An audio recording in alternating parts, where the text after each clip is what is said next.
안녕하세요. 오늘은 한 어머니의 이야기를 들려드리려고 합니다. 늦가을의 쌀쌀한 새벽, 도시 어딘가의 고급 주택가에 자리 잡은 한 집에서 구수한 된장찌개 냄새가 피어오르고 있었죠. 이 집 주인 최영숙님은 여전히 30년 전 결혼할 때 시어머니께 물려받은 냄비로 아침 된장찌개를 끓이고 계셨습니다. 그 오래된 냄비에는 세월의 흔적이 고스란히 배어 있었어요. 시어머니의 손때, 그리고 최영숙님의 정성이 켜켜이 쌓여있는 그릇이었죠. 100억이 넘는 재산을 가진 집안의 안주인이시지만 그녀의 부엌은 참 소박했어요. 오래된 냄비들, 빛바랜 그릇들, 하지만 하나같이 반질반질 윤이 나게 관리된 주방용품, 그녀의 삶을 대변하고 있었답니다. 아침 일찍 시장에 가시면 직접 장을 보시고 가끔은 조금이라도 더 깎으려 시장 아주머니와 실랑이도 하신다고 해요. 은행나무가 늘어선 길가의 화려한 백화점 앞을 지나실 때도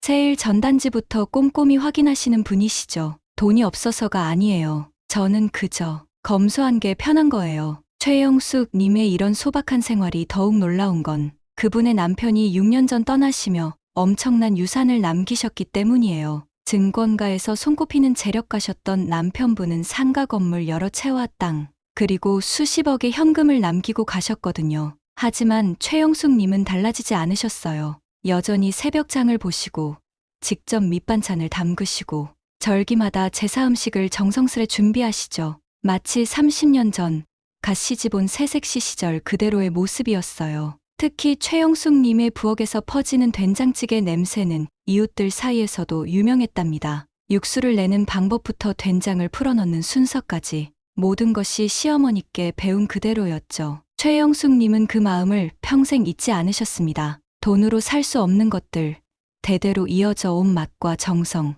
그리고 가족의 마음을 잇는 일이야말로 당신의 소명이라 생각하셨던 거죠. 그녀의 된장찌개 한 그릇에는 시어머니의 사랑, 가족에 대한 정성, 그리고 전통을 지켜내고자 하는 굳은 의지가 담겨 있었답니다. 하지만 세상은 빠르게 변하고 있었고 변화의 바람은 어김없이 최영숙님의 가정에도 불어닥치고 있었어요. 최영숙님의 남편 이상철님은 증권가의 신하라고 불리던 분이셨어요. 누구보다 성실하고 정직했던 분이라 주변에서는 그를 바른 증권맨이라고 불렀다고 해요. 하지만 6년 전 갑작스러운 심장마비로 세상을 떠나시면서 홀로 남은 아내를 위해 모든 재산을 꼼꼼하게 정리해 놓고 가셨죠. 두 아들은 모두 아버지의 기대에 어긋나지 않게 훌륭하게 자랐습니다. 큰아들 동훈 씨는 아버지처럼 증권가에 발을 들였고 현재는 국내 굴지의 증권사 부사장 자리에 올랐죠. 작은아들 동현 씨는 대기업 임원으로 형과는 다른 길을 걸으며 나름의 성공을 이뤄냈어요. 최영숙님은 두 아들의 결혼식 때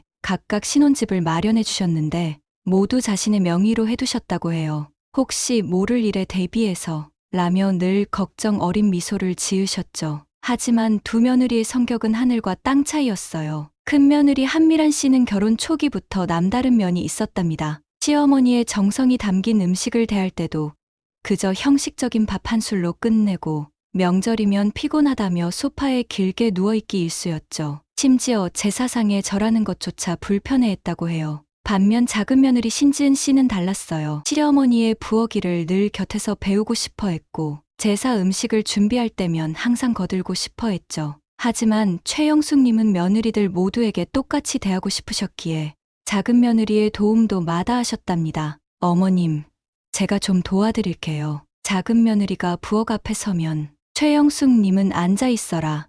내가 하는 게 더 편하다며 매번 소파로 돌려보내곤 하셨어요. 30년 전 그날로 돌아가 보면 갓 23의 새색시 최영숙님은 시어머니의 부엌 앞에서 처음으로 된장찌개를 배우고 계셨어요. 당시만 해도 증권맨이었던 남편은 한창 일이 바빴고 새색시는 매일 아침 시어머니와 둘이서 장을 보러 다녔다고 해요. 시어머니는 늘 하나하나 꼼꼼히 가르쳐 주셨대요. 된장찌개 하나를 끓이더라도 정성과 예의를 다하라는 가르침이었죠. 시어머니는 음식 하나하나에 가문의 역사와 예절을 담아 가르치셨고 그 가르침은 30년이 지난 지금까지도 그대로 이어지고 있답니다. 남편 이상철님은 당시 평범한 증권사 직원이었지만 성실함과 정직함으로 주변의 신뢰를 얻어갔어요. 야근이 잦았던 남편을 위해 최영숙님은 매일 밤 찬압을 들고 회사로 발걸음을 했다고 해요. 그렇게 부부가 함께 일구어간 재산은 조금씩 불어났고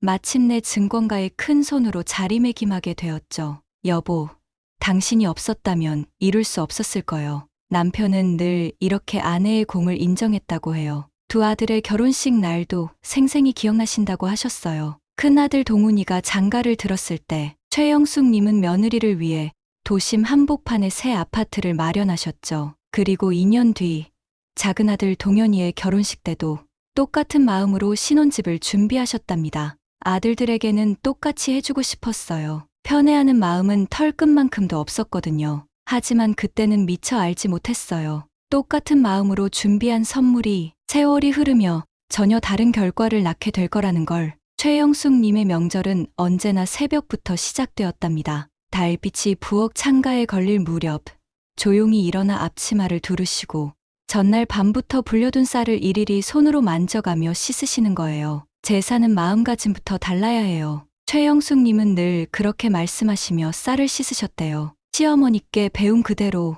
쌀알 하나하나가 조상님께 드리는 정성이라 생각하면서요. 새벽 공기는 차가웠지만 부엌만큼은 따뜻했어요. 전 부치는 기름 냄새가 은은하게 번져갈 때면 집 안 가득 명절의 풍경이 그려지곤 했죠. 어머님, 제가 좀 도와드릴게요. 작은 며느리 지은 씨는 그때마다 부엌 앞을 서성이며 말씀드렸대요. 하지만 최영숙님은 매번 고개를 저으셨습니다. 됐어. 나 혼자 하는 게 더 편해. 단호하게 말씀하시면서도 마음 한켠이 아프셨다고 해요. 사실 지은 씨의 그 마음이 너무나 예쁘고 고마웠거든요. 하지만 큰 며느리를 생각하면 그럴 수가 없었답니다. 한 며느리는 부엌에 세우고 한 며느리는 소파에 앉혀두면 그게 더 서운하지 않을까 싶어서요. 그래서 최영숙님은 차라리 혼자서 모든 걸 하기로 하셨대요. 산적, 전, 나물, 탕 하나하나 정성 들여 준비하시면서 두 며느리 모두를 거실 소파에 앉혀두셨죠. 하지만 두 며느리의 모습은 확연히 달랐습니다. 지은 씨가 안타까운 눈빛으로 시어머니의 뒷모습을 바라볼 때 미란 씨는 휴대폰만 들여다보며 하품을 해댔다고 해요. 차라리 솔직히 말하면 좋을 텐데 최영숙님은 속으로 그런 생각을 하셨대요. 미란 씨가 제사 음식이 불편하다고 전통이 싫다고 단 한 번이라도 솔직하게 말했더라면 오히려 마음이 덜 아팠을 거라고요. 그렇게 20번의 명절이 지나갔습니다. 매번 같은 자리에서 같은 마음으로 음식을 준비하시면서 최영숙님은 두 며느리의 마음속거리가 점점 더 달라져 가는 걸 가슴 아프게 지켜보실 수밖에 없었답니다. 갈등의 시작은 아주 작은 한숨에서였다고 해요. 결혼 첫 명절, 큰 며느리 미란 씨가 제사상 앞에서 무심코 내쉰 한숨. 그때만 해도 최영숙님은 피곤해서 그러나 보다 하고 넘기셨답니다. 하지만 그 한숨은 시간이 흐를수록 점점 더 깊어졌어요. 차례를 지내는 동안 미란 씨의 표정은 점점 더 굳어갔고 제사가 끝나고 나면 어김없이 큰아들 내외의 방에서 낮은 언쟁이 들려오기 시작했습니다. 여보, 우리 이제 그만 내려오면 안 될까? 엄마가 하시는 건데 뭐가 그렇게 불편한 거야? 내가 얼마나 숨이 막히는지 당신은 몰라? 담벼락 너머로 새어나오는 말다툼을 들으실 때마다 최영숙님의 가슴도 함께 무너져 내렸답니다. 시어머니께 배운 정성과 예의로 준비한 음식인데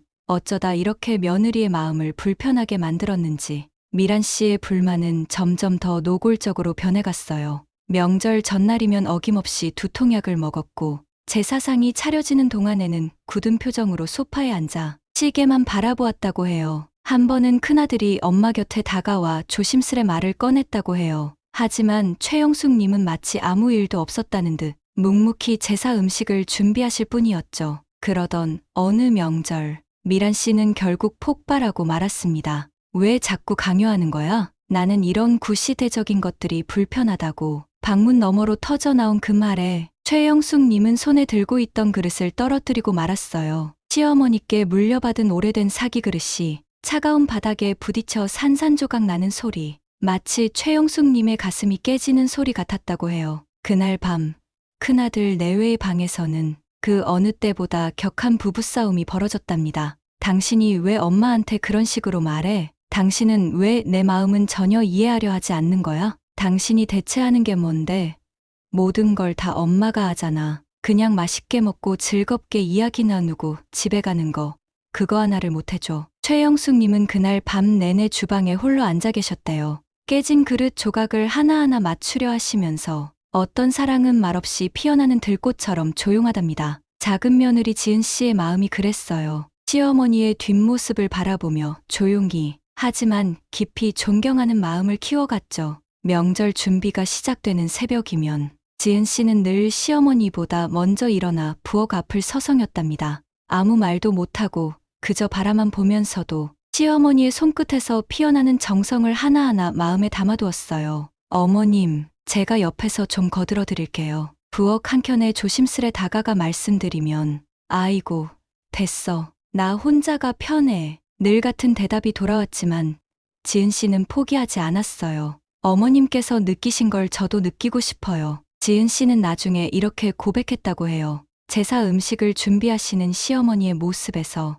단순한 요리가 아닌 가족을 향한 깊은 사랑을 보았다고요. 찌개 끓는 소리, 전 부치는 지글지글한 소리. 지은 씨는 그 모든 순간을 놓치지 않으려 부엌 앞을 맴돌며 지켜보았답니다. 시어머니께서 큰 그릇을 들어 올리실 때면 살짝 다가가 받쳐드리고 싶었지만 그마저도 조심스러웠다고 해요. 지은아, 저기 소파에 앉아 있어. 시어머니의 말씀에 발걸음을 돌리면서도 지은 씨의 눈은 늘 부엌을 향해 있었죠. 시어머니의 손끝에서 일어나는 작은 움직임 하나까지 그렇게 마음으로 배워나갔답니다. 최영숙님은 지은 씨의 그 마음을 모르지 않으셨어요. 더 가까이 오지 못하게 하는 게 오히려 마음 아프셨지만 두 며느리 사이에서 그것이 최선이라 생각하셨던 거죠. 시간은 흘러갔지만 명절의 불화는 마치 되풀이되는 악몽처럼 계속되었습니다. 매년 차례상 앞에서 터져나오는 긴 한숨, 방문 너머로 들려오는 언성 높은 다툼,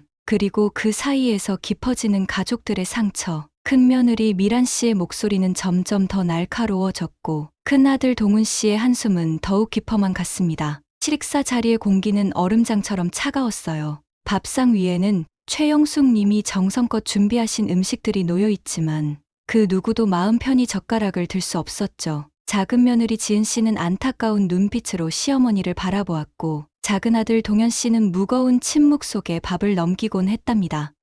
엄마, 저희가 따로 모실게요. 큰아들은 몇 번이고 조심스레 말을 꺼냈지만 최영숙 님은 매번 고개를 저으셨어요. 이게 다 내가 하고 싶어서 하는 거야. 하지만 그 말씀 속에 담긴 떨림을 아들은 놓치지 않았답니다. 어머니의 눈가에 맺히는 눈물을 아들은 또렷이 보았어요. 도대체 어쩌면 좋지. 밤마다 방에서 들려오는 큰아들의 한숨 소리, 아내와 어머니 사이에서, 전통과 변화 사이에서 그는 날마다 마음이 찢어지는 고통을 겪어야 했습니다. 그날은 유난히도 차가운 겨울 명절이었습니다. 창밖에는 하얀 눈이 소리 없이 내리고 있었고 최영숙 님의 부엌에서는 여전히 찌개 냄새가 피어오르고 있었죠. 하지만 그날의 공기는 그 어느 때보다 무거웠습니다. 어머니는 정말 변하지 않으실 거예요. 미란 씨의 날카로운 목소리가 거실을 가득 채웠어요. 이런 구시대적인 제사상에 절하는 게 그렇게 중요한가요? 최영숙 님의 손이 부들부들 떨렸습니다. 30년간 지켜온 가문의 예법이 시어머니께 배운 정성 어린 마음가짐이 한순간에 구시대적이란 말로 무너져 내리는 순간이었죠. 그리고 마침내 최영숙 님의 입에서 아무도 예상치 못한 말이 나왔습니다. 넌 이제 명절에 내려오지 마라. 순간 거실의 공기가 얼어붙었습니다. 큰아들 동훈 씨의 얼굴이 창백하게 변했고 작은 며느리 지은 씨는 놀란 표정으로 입을 가렸어요. 어머니, 오지 마. 내가 힘들다. 최영숙 님의 목소리는 떨렸지만 단호했습니다. 그날 밤 최영숙 님은 홀로 부엌에 앉아 긴 시간을 보내셨다고 해요. 시어머니께 물려받은 오래된 냄비를 어루만지며 끝없는 생각에 잠기셨죠. 내가 잘한 걸까? 한밤중에 들려오는 그분의 흐느낌 소리를 작은 며느리 지은 씨가 문 밖에서 듣고 있었다고 해요. 하지만 그 누구도 그 순간에 최영숙 님의 마음을 온전히 이해할 순 없었을 거예요. 가족이란 이름으로 묶인 소중한 인연을 스스로 끊어내야만 했던 그 고통을 자식을 사랑하는 어머니의 마음으로 전통을 지키고자 하는 며느리의 마음으로 그분은 얼마나 많은 밤을 뜬 눈으로 지새우셨을까요? 그렇게 3년의 시간이 흘렀습니다. 봄, 여름, 가을, 겨울. 계절은 변했지만 최영숙 님의 집에는 더 이상 큰며느리의 발걸음이 닿지 않았어요. 큰아들 동훈 씨는 명절마다 홀로 내려왔지만 예전처럼 온 가족이 모이는 그런 풍경은 사라졌죠. 동훈아, 미란이는 잘 지내니?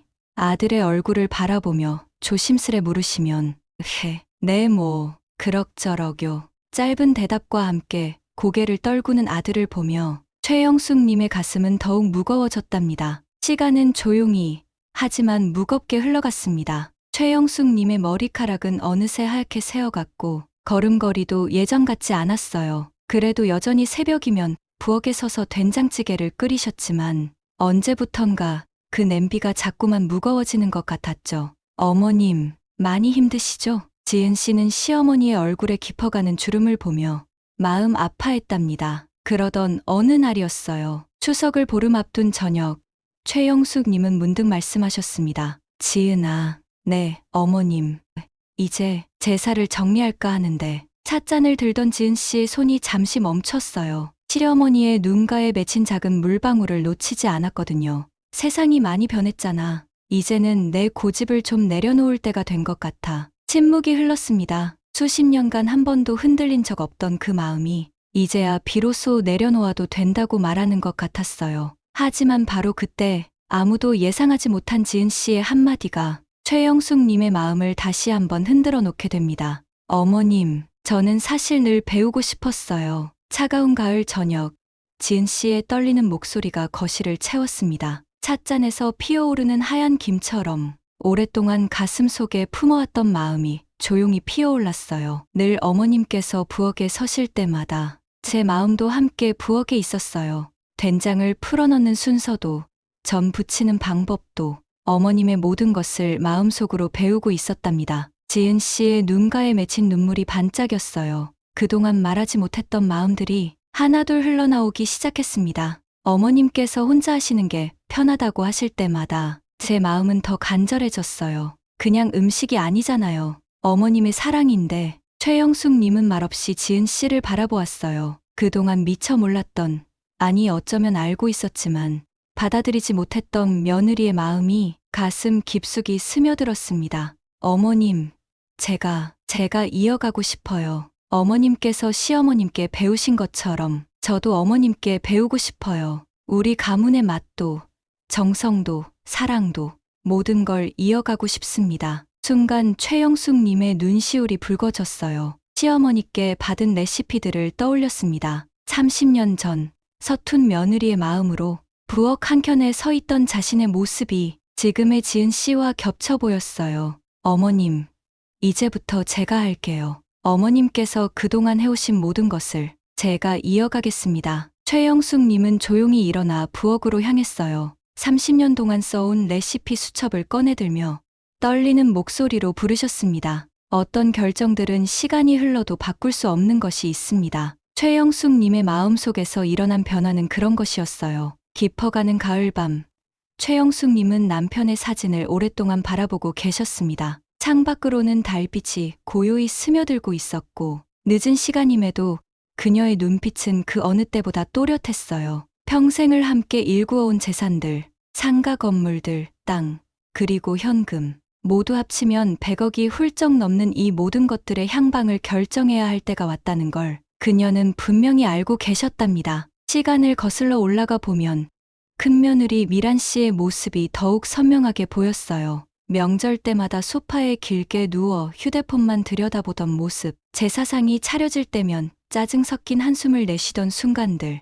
그리고 방문 너머로 새어나오던 날카로운 목소리, 이런 구시대적인 것들을 왜 자꾸 강요하시는 거예요? 반면 작은 며느리 지은 씨는 달랐습니다. 부엌 앞을 서성이며 시어머니의 손길을 배우려 했고 거절당하면서도 포기하지 않고 곁을 지켰죠. 최영숙님은 이제야 깨달았습니다. 진정한 상속이란 단순히 재산을 넘겨주는 것이 아니라 가문의 전통과 마음을 이어주는 것이라는 걸 말이에요. 다음 날 아침, 최영숙님은 조용히 변호사를 불렀습니다. 재산 분배 계획을 세우는 동안 그녀의 마음은 이상하리만큼 평온했어요. 큰아들 내외에게는 지금 살고 있는 집, 그것 하나만을 남기고 나머지 모든 재산은 작은아들 내외에게 물려주기로 결정하셨답니다. 이 소식을 전해 들은 큰아들의 얼굴이 창백해졌지만 최영숙님의 마음은 흔들리지 않았어요. 6년이라는 시간 동안 단 한 번도 시어머니의 마음을 이해하려 하지 않았던 며느리, 그저 낡은 전통이라며 무시했던 그 태도가 결국 이런 결말을 만들어냈던 거죠. 최영숙님은 알고 계셨습니다. 돈은 마음을 아는 사람에게 가야 한다는 것을, 그래야만 돈이 아닌 그 이상의 가치가 이어질 수 있다는 것을. 남편도 분명 하늘에서 이 결정을 지켜보며 미소 짓고 있을 거라 믿으셨어요. 그날 이후로 최영숙님의 얼굴에는 오랜만에 평화로운 미소가 깃들었답니다. 마치 무거운 짐을 내려놓은 것처럼, 그토록 고민하던 숙제를 마침내 풀어낸 것처럼, 그렇게 조용히 하지만 단단하게 마음을 정리하셨어요. 이제 곧 맞이할 새로운 변화 앞에서 최영숙님의 마음은 그 어느 때보다 담담했습니다. 때로는 엄한 결정이 사랑일 수 있다는 것, 그리고 진정한 가치는 결국 알아보는 사람에게 가야 한다는 것, 그것이 최영숙님이 내린 마지막 결단이었답니다. 때로는 너무 늦어버린 후회가 우리의 인생을 완전히 뒤흔들어 놓을 때가 있습니다. 큰며느리 미란 씨의 이야기가 그랬어요. 재산 분배에 대한 소식이 전해진 그날, 미란 씨는 처음으로 자신의 교만이 얼마나 큰 상처를 남겼는지 깨달았답니다. 6년이라는 시간 동안 시어머니의 정성을 구시대적이라며 무시했던 순간들, 명절마다 소파에 누워 휴대폰만 들여다보며 하품했던 시간들, 그 모든 것들이 조각난 거울처럼 그녀의 마음을 찔러왔어요. 한밤중 미란 씨는 홀로 시어머님 댁을 찾아갔습니다. 차가운 가을 바람이 불어오는 늦은 시간, 현관 앞에서 한참을 서성이다 용기를 내어 초인종을 눌렀죠. 문이 열리고 최영숙님의 피곤한 얼굴이 보였습니다. 미란 씨는 그 자리에서 무릎을 꿇었어요. 눈물 범벅이 된 얼굴로 용서를 빌었지만 최영숙님의 표정은 조용히 굳어 있었답니다. 그동안의 모든 잘못을 인정하고 다시 한번 기회를 달라고 빌었지만 시어머니의 마음은 이미 돌이킬 수 없을 만큼 멀어져 있었어요. 최영숙님은 그저 문 앞에 무릎 꿇은 며느리를 묵묵히 바라보기만 하셨습니다. 30년간 지켜온 가문의 전통을 무시했던 그 오만함, 시어머니의 정성을 낡은 거지라 폄하했던 그 교만함, 이제 와서 재산 때문에 무릎 꿇는 며느리의 모습이 오히려 더 서글프게 느껴지셨나 봅니다. 이제 늦었다. 최영숙님의 작은 한마디에 밤 공기가 더욱 차갑게 느껴졌어요. 돌아서는 시어머니의 뒷모습을 바라보며 미란 씨는 그제야 깨달았다고 해요. 진정한 상속은 재산이 아닌 마음과 정성을 물려받는 것이었다는 걸. 하지만 그 깨달음은 너무나 늦어버렸죠. 집으로 돌아가는 길, 미란 씨의 발걸음은 유난히 무거웠답니다. 차가운 가을 바람이 불어올 때마다 그녀의 어깨는 더욱 움츠러들었어요. 이제는 돌이킬 수 없는 후회가 가을밤의 그림자처럼 그녀를 따라다녔답니다. 명절이면 이제 지은 씨가 앞장서서 제사 음식을 준비합니다. 시어머니께서 가르쳐 주신 대로 하나하나 정성 들여 음식을 만들어 가죠. 때로는 실수도 하지만 그때마다 시어머니의 따뜻한 위로가 함께합니다. 최영숙님은 이제야 알 것 같다고 하셨어요. 시어머니께서 당신에게 보여주셨던 그 한없는 인내와 사랑의 의미를, 그리고 이제는 자신이 그 마음을 지은 씨에게 전하고 있다는 것도요. 부엌에서 피어오르는 저녁밥 짓는 냄새처럼 가족의 의미도 조금씩 달라져 갔습니다. 혈연만이 아닌 마음으로 이어지는 그 소중한 인연. 최영숙님은 이제 진정한 가족의 의미를 다시 발견하고 계셨답니다. 큰아들은 여전히 명절마다 홀로 찾아옵니다. 미란 씨가 그날 밤 무릎 꿇었던 자리에는